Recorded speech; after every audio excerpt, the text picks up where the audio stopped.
Hello and welcome to Source Astrology video number 35.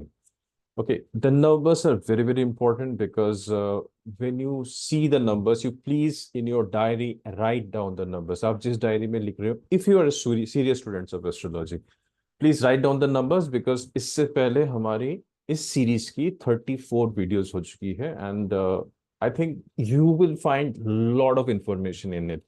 So ऐसे कुछ information है जिसमें आपको वाव इफेक्ट हो सकते हैं अपने बारे में. You will feel that wow, especially those people who have an inclination of inner inclination to learn astrology.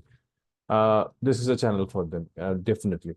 So today I'm going to discuss a very important topic. ये एक बहुत important topic है जो ज्यादा लोग चर्चा नहीं करते, even prediction के टाइम में यूज नहीं किया जाता. बट आप इसको मिस मत कीजिएगा because it's very important. It's called as the दग्ध राशि. ये दग्ध राशि क्या है, कैसे बनती है ये दग्ध राशि? It's a very simple phenomenon in our solar system. और हम जब जियोसेंट्रिसिटी की बात कर रहे हैं, जहां पे हम अर्थ से यूनिवर्स को देख रहे हैं, what is happening? There are two luminaries. What? There are two luminaries. एक है चंद्र, दैट इज मून. एक है सूर्य, जो which is actually a star. But astrology में हम उसको ग्रह के रूप में देखते हैं बिकॉज वो स्टार है, वो अपनी लाइट एमिट करते हैं. And what happens is that वो लाइट मून के अंदर आती है एंड मून उस लाइट को at a particular position reflect करते हैं. So there is something called as a तिथि. हर दिन चंद्र अपना पोजीशन बदलते हैं, हर दिन चांद या मून अपना पोजीशन बदलते हैं. सो जब वो अपने पोजीशन बदलते हैं, what happens? It is getting the reflections from the sun. It is getting the reflection, it is getting the light from the sun and it reflects the light of the sun at a particular राशि. Okay.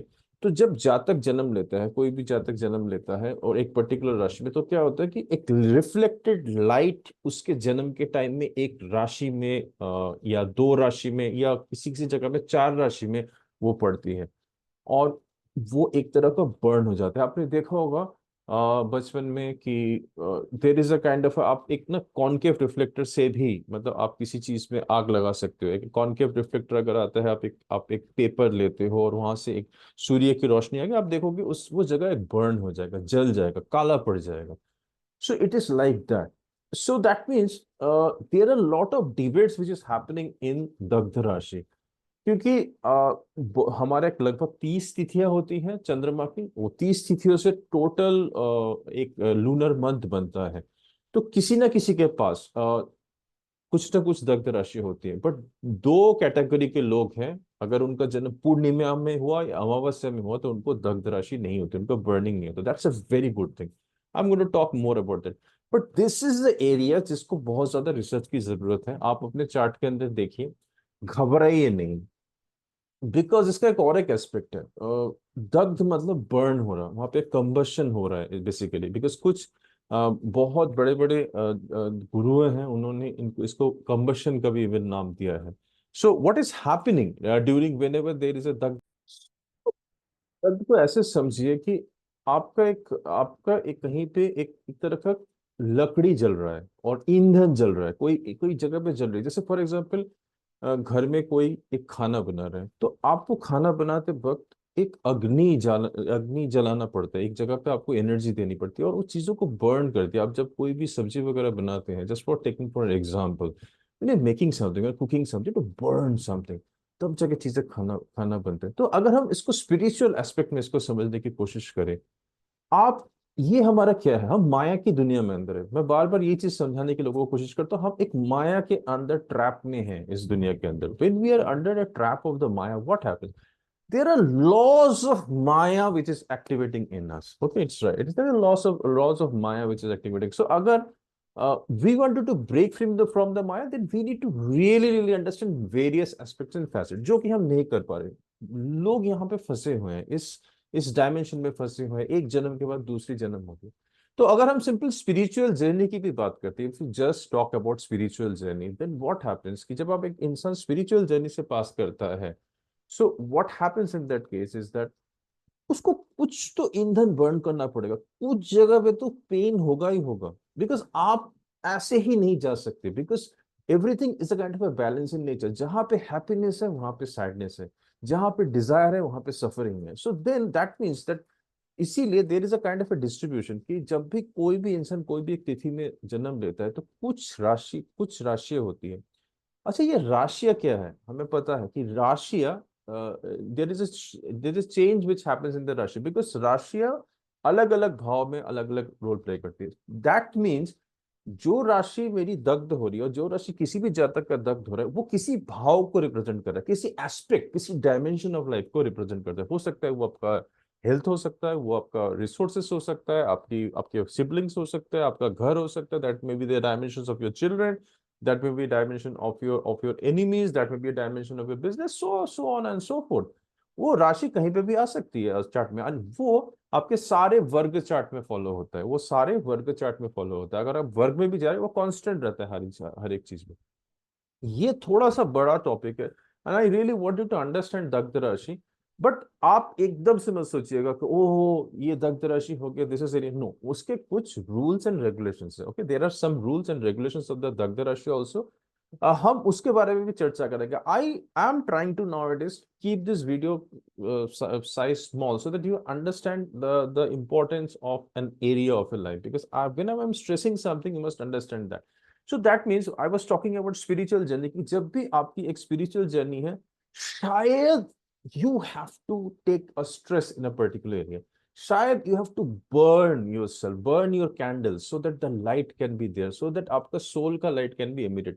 Think it in that way दग्ध राशि, but at the end it gives you stress, at the end it can give you a kind of a suffocation, because वो burn हो रहा है। जहां पे भी एक चीज बर्न होता है वहाँ पे एक चीज खत्म होता है चीजें। तो इस राशि के अंदर कुछ प्लैनेट्स भी आ सकते हैं, कुछ ग्रह भी आ सकते हैं, बिकॉज हमें मालूम है जन्म के टाइम में देर आर 9 ग्रह, कहीं पे भी वो आ सकते हैं एंड हो सकते हैं दग्ध राशि में हो सकता है। और ये ग्रह में डिफरेंट क्वालिटीज होती है, कुछ मेलिफिक ग्रह होते हैं, हम लोग मेलिफिक एंड बेनिफिक के बारे में स्टडी किया था। कुछ बेनिफिक होते हैं, कभी डायरेक्ट होते हैं, रेट्रोगेट होते हैं। सो बहुत सारी चीजें हो सकती है इसके अंदर। योगी होते हैं, अवयोगी होते हैं, मैंने बहुत डिटेल में एक वीडियो बनाया है योगी एंड अवयोगी प्लैनेट्स के बारे में। तो हो सकता है सारे, इनकी कॉम्बिनेशंस भी हो सकती है। तो जहां पे भी ये दग्ध राशि बन रही है, जहां पे भी ये दग्ध राशि बन रही है, वहां पे क्या हो रहा है, वहां पे जो प्लैनेट्स उसके अंदर आ गए वो भी दग्ध होते हैं। अच्छा, ये मेलिफिक एंड बेनिफिक प्लैनेट हो सकते हैं इसके अंदर। ओके, सो उस हिसाब से ये रिजल्ट देते हैं। रेट्रोग्रेड हो सकते हैं, डायरेक्ट हो सकते हैं, मेलिफिक रेट्रोग्रेड हो सकता है, बेनिफिक भी रेट्रोग्रेड हो सकते हैं, या बेनिफिक डायरेक्ट भी हो सकता है। Certain combination, any combination is possible, but वो राशि तो दग्ध है, वहां पे राशि दग्ध है। और राशि के साथ साथ हमें राशि के लॉर्ड को भी देखना है। तो अगर राशि का लॉर्ड कहीं बैठा हुआ है, या राशि का सिग्निफिकेटर या उस भाव का सिग्निफिकेटर कहीं बैठा हुआ है, शायद उसको उतनी ज्यादा ताकत नहीं होती है इस केस में उसको, बिकॉज उसकी उसका जो जिसका किंगडम है उसका किंगडम बर्न हो चुका है, उसके किंगडम के अंदर जो प्लैनेट्स बैठे हुए वो भी बर्न हो चुके हैं। तो ये दग्ध राशि को हमें बहुत डिटेल में समझना है। वी हैव टू अंडरस्टैंड दग्ध राशि, it's a big topic, it's a topic of consider, every astrologist should consider this topic and it is should be of the prime importance. Because काफी बार आपके पास क्लाइंट्स आएंगे, ज्यादा आएंगे, आपकी अपनी जिंदगी की एग्जांपल्स होगी, आपके आसपास के लोगों की एग्जांपल्स होगी, जहां पे आप देखोगे yes this person is may be suffering from the health, this person is going two is suffering that उसके पास पैसे नहीं है, वो जो सोच रहा है उसके एक्सपेक्टेड रिजल्ट्स मिल रही। आपने देखा होगा ऐसे केसेस जहां पे बंदा मेहनत किए जा रहा है, is working hard but he is not getting the expected results which he is supposed to get. और कहीं पे हमें रिलेशनशिप्स की इश्यूज दिखती है, is because he is not getting good relationships, marriage में इश्यूज हो रहे हैं, मैरिज हुआ उस जगह पे there is a relationship conflict. कहीं कहीं हमें दिखता है कैरियर कैरियर स्टेबल ही नहीं हो पा रहा जिंदगी के अंदर। सो इस तरह से अगर हम डिफरेंट जगह, घर में शांति नहीं है, continuously there is things happening, there are enmities happening, ऐसे बहुत सारी चीजें हैं। बिकॉज हमारे 12 भाव हैं, कोई भी 12 में से कोई भी भाव हमारा दग्ध हो सकता है, और होते भी है, except the lucky people. Lucky people कौन है? लकी पीपल है जिनका जन्म का टाइम, नॉट जन्म का टाइम, जिनका पूर्णिमा शुरू हो गया या जिनका अमावस्या में जन्म हुआ है, ये दोनों लकी राशि है जिनका दग्ध नहीं होता। और बाकी सब राशियों का दो दो राशियां दग्ध हो जाती है, या उनके दो दो भाव दग्ध हो जाते हैं। और एक राशि है जिसको चतुर्दशी बोलते हैं, उसके 4 भाव दग्ध हो जाते हैं। इसीलिए बोलते हैं चतुर्दशी में you should be very very careful of starting something. और जिसका जन्म चतुर्दशी में होता है उसके 4 भाव चार राशियां जो कि चार भाव को रिप्रेजेंट करती हैं वो दग्ध होते हैं. So this is a very important topic. Whenever you're going to start this topic, you should see this very, very carefully. What I'm going to do in my next video, I'm just giving you a kind of a gist. In some next video, I'm going to take this in a little bit deep way. मैं इसको दिखाऊंगा कि कौन कौन सी तिथि में क्या होता है. I will again start with everything. I will show you my simple mind map. I will show you how things are happening. कैसे तिथि बनती है, क्या क्या तिथि होती है, और कौन कौन सी तिथि में कौन कौन सा दग्ध होता है. और एक चीज आपको प्रिंसिपल बता दूं. सब जैसे हमें मालूम है कि हर एक राशि के हर एक ग्रह के apart from sun and moon हर एक जो ग्रह है उनके दो दो राशि, वो दो दो राशि के लॉर्ड होते हैं. ओके. सो ये जरूरी नहीं है, हो सकता है उस ग्रह का एक राशि दग्ध है, बट ये जरूरी नहीं है कि उसका दूसरा राशि दग्ध होगा. But yes, there are some effect which happens on the lord of the planet. कुछ लॉर्ड शायद थोड़े से कमजोर हो सकते हैं बिकॉज द बैक एंड जहां से कर्म कनेक्शन है वहां पे the things are not there because it's almost. कुछ पीपल इसको जीरो राशि भी बोलते हैं, जो राशि बर्न हो चुकी होती है उसको जीरो राशि बोला जाता है. So very important point, I am repeating again. There are two luminary sun and moon. Sun से रोशनी निकल के इट कम्स टू मून और चंद्रमा उसको रिफ्लेक्ट करता है. जब भी जातक का जन्म होता है, जातक का कोई भी एक तिथि में जन्म हो सकता है, और वो चंद्रमा उसको रिफ्लेक्ट करते हैं. वो रिफ्लेक्शन कहीं एक पर्टिकुलर दो राशि या चार राशि में गिरती है अपार्ट फ्रॉम पूर्णिमा एंड अमावस्या, और वो दोनों राशियां बर्न हो जाती है या चार राशियां बर्न हो जाती है. और जब बर्न हो जाती है उस जातक की जिंदगी में कुछ कहीं कहीं पे कुछ अच्छे रिजल्ट भी कभी मिलते हैं. उसके उसकी कंडीशंस में बताऊंगा किसी एक वीडियो में. बट कुछ जगह पे बहुत बुरे प्रभाव पड़ते हैं. So and there are some rules, laws and regulations for that, and that becomes दग्ध, दैट बिकम्स बर्न. और उसको उस जगह पे अपने आप को जलाना पड़ता है. ही द जातक नीड्स टू बर्न, जातक feel stressful in those areas of the life, and that's why this consideration is very very important. So in my next video I'm going to show you the detail of कौन कौन से तिथि में कौन कौन से राशि दग्ध होती है, and what are the two rashis. I'm going to talk in detail on that, and maybe on the next to that video I'm going to talk about rules, certain exception जो होता है इन राशियों में.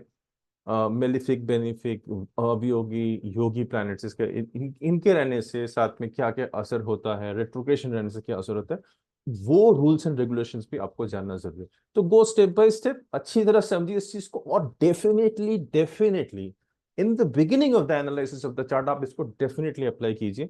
I will see you in the next video in which I'm going to show you the table of the Dagda Rashi. See you in the next video. Take care. Bye bye.